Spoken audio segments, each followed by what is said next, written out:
Meet our friend Jackie from Palermo, the capital of Sicily.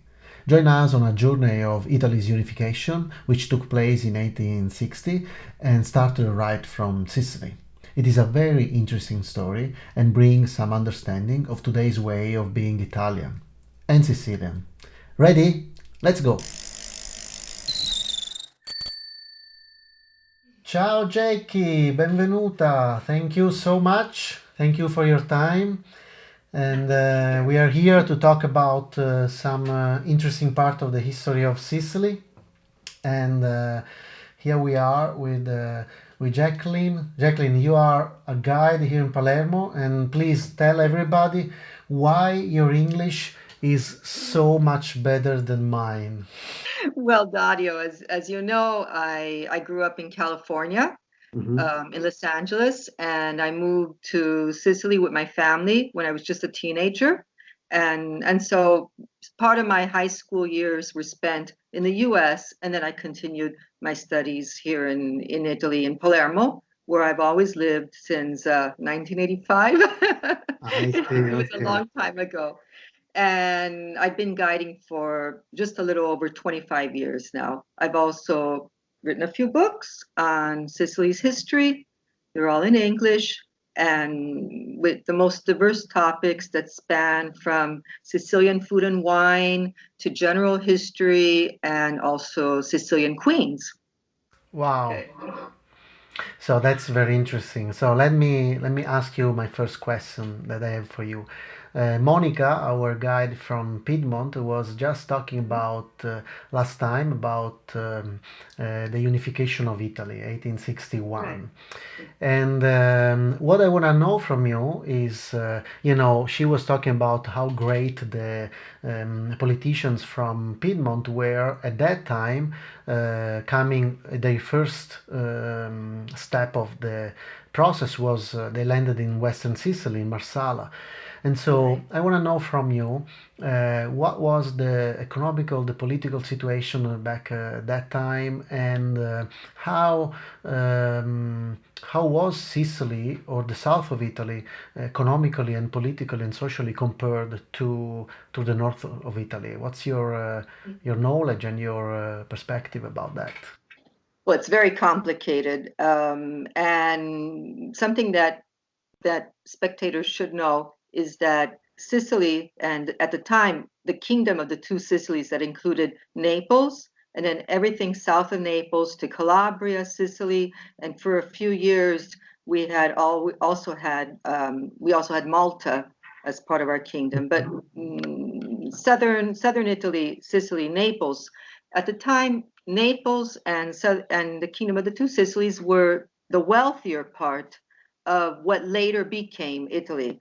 Nothing could compare the wealth in Naples and southern Italy with the rest of Italy. Actually, if you put together Piedmont and the Kingdom of Sardinia in Piedmont, and then Tuscany, the Duchy of Tuscany, and Venice, and then the area of Parma, okay, because these were separate dukedoms or kingdoms, put them all together with the papal states, and nonetheless, the money, the wealth of the Kingdom of the Two Sicilies was superior for all of these dukedoms and kingdoms combined.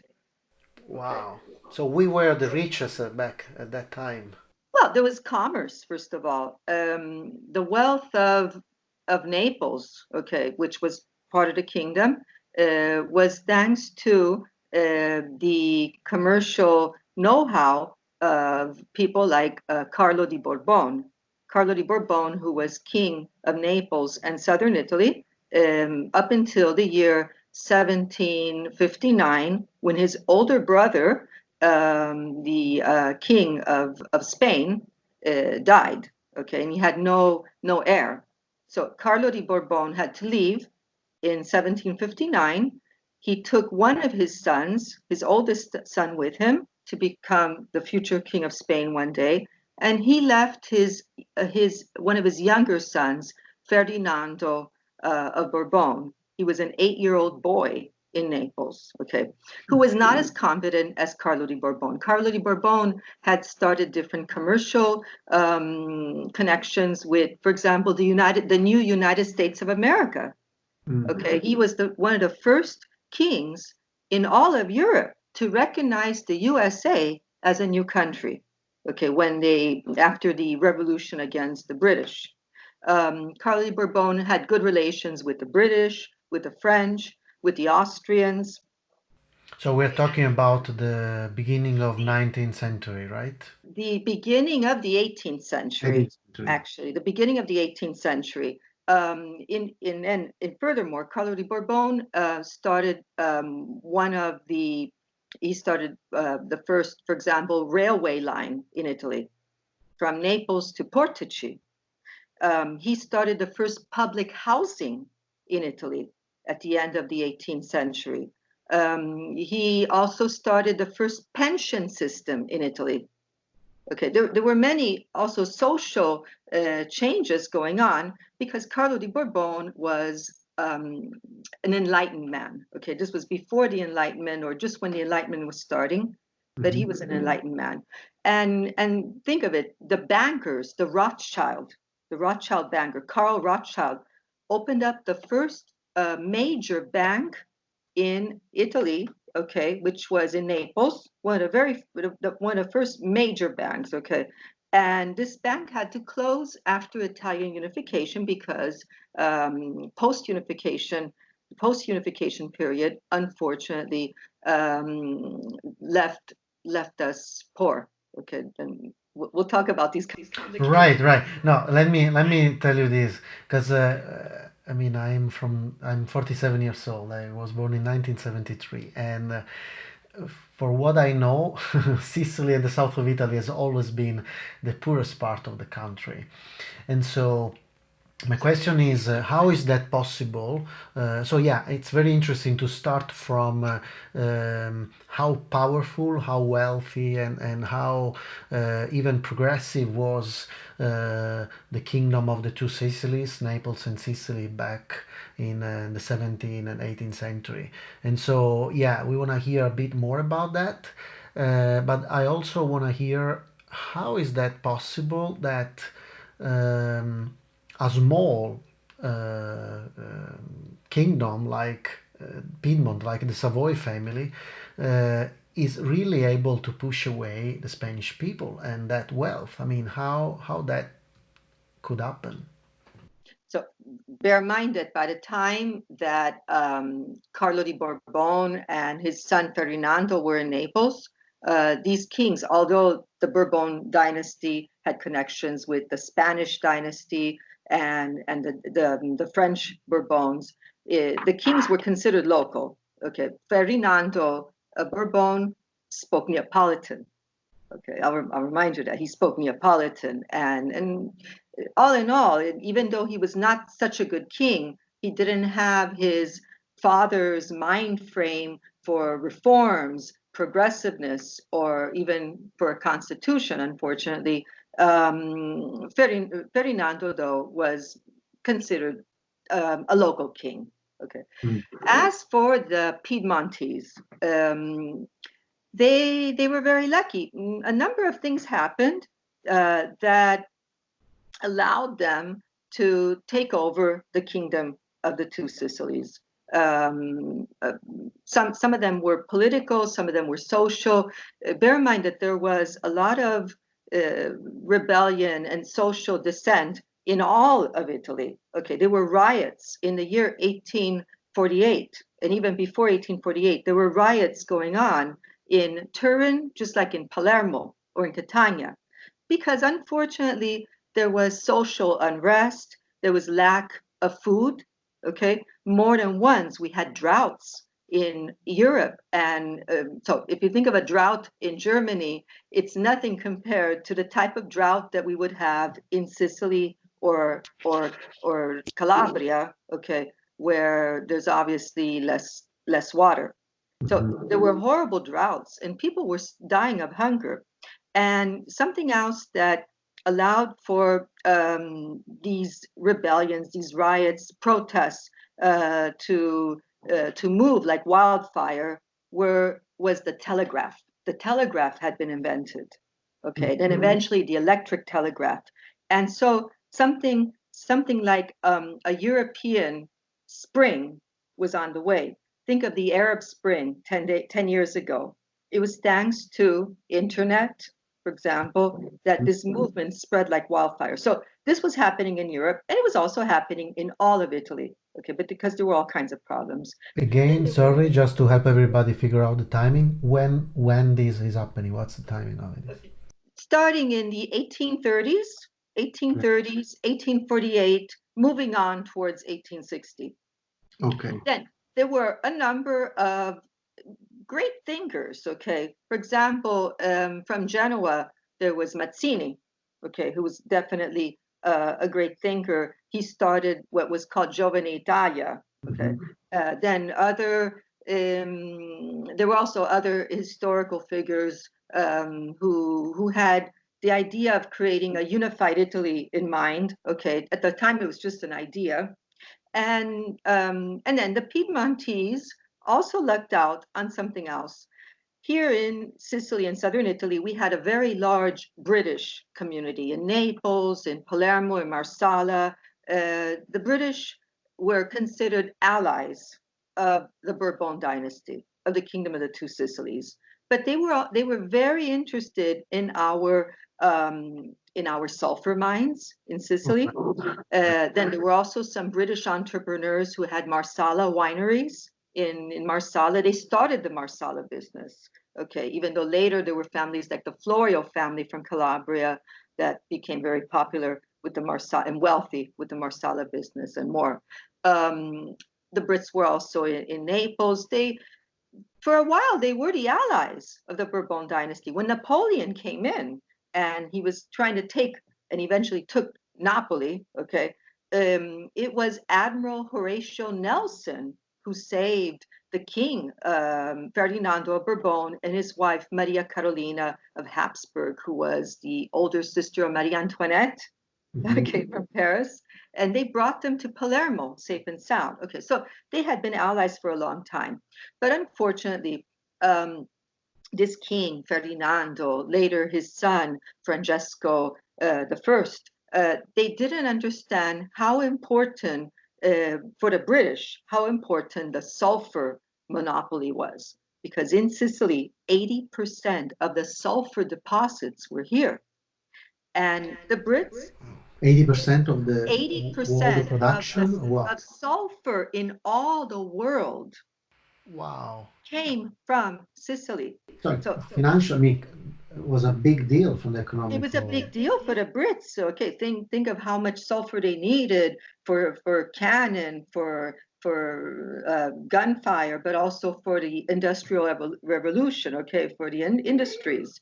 Okay, so this was a big issue, and when unfortunately our Sicilian and Neapolitan kings, the Bourbons, were making other decisions, and the Brits felt that they were going to lose the sulfur monopoly, it was very easy for them to side with the Savoy dynasty. Then there are other complications.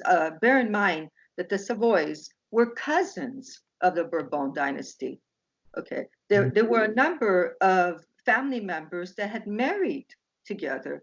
For example, there was Maria Cristina of Savoia, who later became a saint in 2014. She was the wife of King Francesco I. Just to give you one name, but there were many family relationships. And it just became very complicated, and the Savoys found a way also they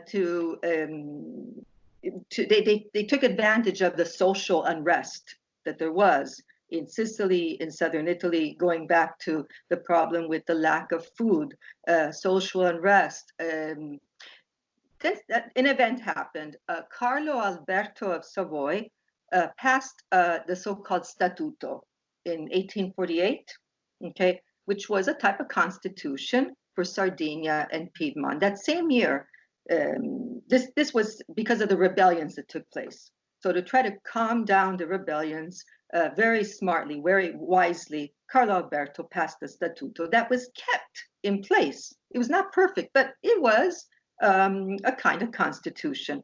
Well, Ferdinando, the second of Bourbon, to try to calm the riots in 1848, the next year in 1849, he passed also a constitution. But when the riots were calmed, he destroyed it. He said, no, no constitution. Oh, you want a constitution? I'll give you two constitutions. He didn't care about the people from that point of view. So even this caused more social unrest. Okay, Right. so the Bourbons started to be seen as the bad rulers, the ones who did not think of the people. So, He lost a big part of the consent. exactly. So there were many things in play. I mean, we could talk about this for. So, in a way, what Monica said about, I mean, they were very good politicians. I mean, they took advantage of what was going on, but they were, I mean, the Piedmontese, they were really good at, as politicians, at combining all of those things together and make that happen. And so, tell us, really, we have a few more minutes, but tell us how and why. So, from what I understand is that the sulfur was a big deal, right? So that is the only reason they decided to start from Sicily. I mean, Garibaldi landed in Marsala, and so was kind of an economical reason, as it is everywhere with the money, with the big money was here. Strategic. It was strategic, Dario, because when Garibaldi and his ships were coming into Marsala, the local Bourbon soldiers and navy could not see them arriving because guess what? The British ships hid. They covered the view of the ships of Garibaldi and his men arriving. So the Brits helped him. They did it on purpose. And when they finally did arrive, the British looked aside. They just let Garibaldi's men land, and so it just continued that way. It's crazy. There's a lot of political things involved. Just think of it. This is something that we here in Sicily we often talk about. I'm sorry to say, we consider Garibaldi more of a mercenary, not a great general. But the truth is that Vittorio Emanuele II did not want to get directly involved in a war with his cousin Ferdinando. Actually, at the time, Ferdinando II, and then Francesco II of Bourbon. And so it was much easier to hire Garibaldi. Vittorio Emanuele II, the second was who? The king of. The person who became the king of of Italy, of course. He didn't want to go. He didn't want to conflict with his cousin. Okay. He didn't want an open conflict, no. And so Garibaldi was hired. Garibaldi was not a military general of Piedmont. You know that. Mm-hmm. I always consider him like our national hero, but I might be wrong about it. Think of it. Garibaldi had a checkered past, not very clear. He was born, he was born in Nice before Nice became part of Piedmont. It was still part of France. Then he worked as a soldier in Piedmont. Then he fled. Then he went to Argentina. Then he went to Staten Island in New York. In the 1850s, he met up with Antonio Meucci from Tuscany. Okay, the one who was involved with the telephone, and he tried to rouse the crowds, the Italians in New York, who mostly came from northern Italy. We were talking about this earlier. The massive immigration before 1860 came from Piedmont and Lombardy. And so Garibaldi tried to get financing for his army because he couldn't have the financing come from the king of Piedmont. Okay. And so he got the financing from the Piedmontese and northern Italians who were the immigrants living in New York and in the United States. And then he led this army with the king of Piedmont, Vittorio Emanuele II, sort of pretending that this was not happening. Because if something went wrong, he could have said, well, Garibaldi was not our general. He Right. acted on his own. Okay. Instead, Garibaldi won the battle. Okay, and Italia came to be. But the complications are incredible, and Garibaldi's army would have had a more difficult time landing in Sicily if the British were not here and they didn't decide to switch flags. Right, Mamma Mia. That's the key point. So the Brits who switched the flag between the Spanish basically and the Piedmontese. That's very Yeah, very in the interesting. Bourbon dynasty of the Kingdom of the Two Sicilies and the Piedmontese, of course. And then something very sad, going back to the sulfur mines, after 1860, in order to get more sulfur out of the mines, they started to build very narrow shafts in the ground. So after 1860, the Mhm. people working the sulfur mines were children, little boys who were thin, and they could get into the sulfur shafts underground. And it was child slavery. This happened after 1860 because before 1860, sulfur was being mined in open pits. But after 1860, the Brits wanted more sulfur from Sicily. So well, first of all, it's already 20 minutes, so let's do this. This is so interesting. I wanna thank you again for your time. We kind of talked about this time frame, this process which brought to the unification of Italy, which I have to be honest, I learned a lot today in these 20 minutes, so thank you so much. Um, our next meeting will be because I know you could talk for the next 5 hours. So let's meet another time to talk about yeah, that social revolution. I mean, what was going on right after 1860?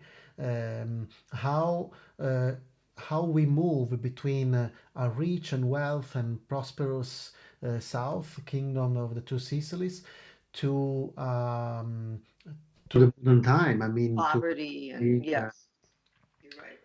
and so thank you very much. We'll talk about it soon. Ciao, Ciao. ciao, ciao.